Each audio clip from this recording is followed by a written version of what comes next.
Bienvenidos estudiantes pompeyistas a la asignatura de Emprendiendo Paz con este nuevo aprendizaje denominado Conflicto Armado Colombiano. Proverbios 6, 20, 21 dice: Guarda, hijo mío, el mandamiento de tu padre y no dejes la enseñanza de tu madre. Átalos siempre en tu corazón, enlázalos a tu cuello. Esto nos quiere decir que debemos ser obedientes a nuestros padres. Ellos cada día nos enseñan con sus consejos para ser mejores personas. En el cuaderno de Emprendiendo Paz vamos a hacer la separación del tercer periodo y vamos a escribir el aprendizaje que dice: reconocer las principales características del conflicto armado y su incidencia en el desarrollo sostenible. Por un momento vamos a observar estas imágenes y miremos cuál es el común denominador de todas ellas.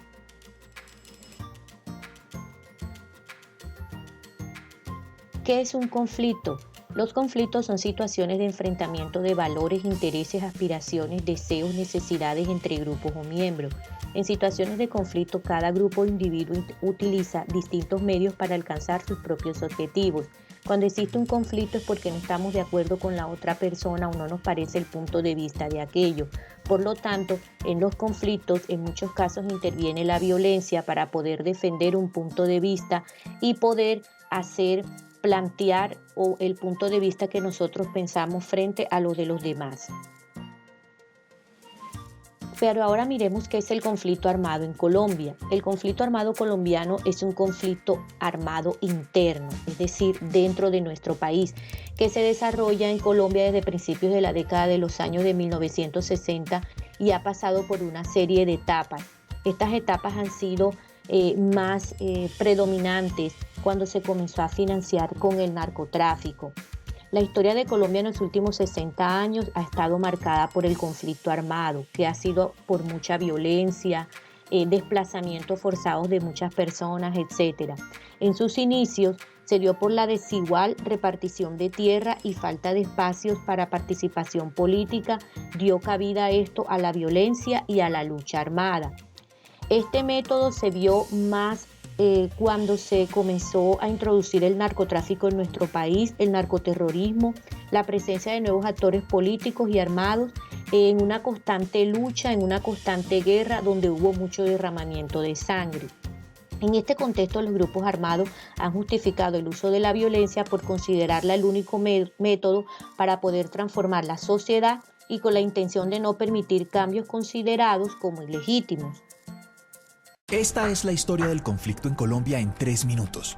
En 1946, el Partido Conservador llegó al poder cuando Mariano Ospina ganó las elecciones.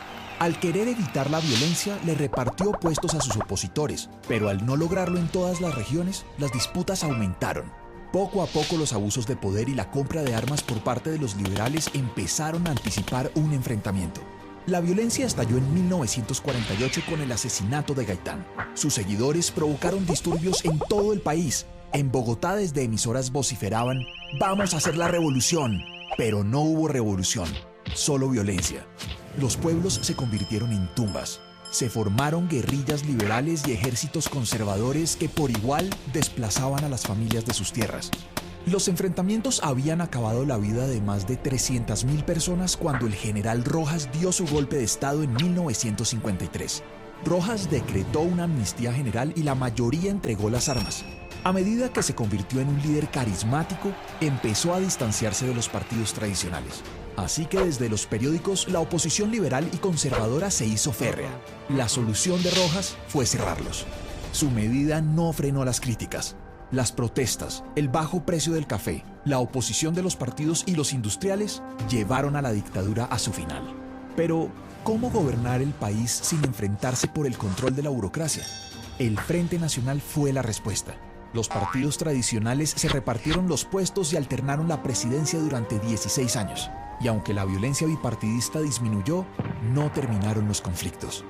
Entre 1964 y 1974 se formaron las guerrillas de las FARC, el ELN y el M-19. Luchaban influidos por el socialismo contra la injusticia, la exclusión política y por el dominio de las tierras. En un principio, las guerrillas no tenían capacidad militar, pero todo cambió cuando la coca permitió financiar temibles ejércitos que intimidaban a ricos y pobres. El que pudiera pagar una vacuna era obligado a financiar la revolución.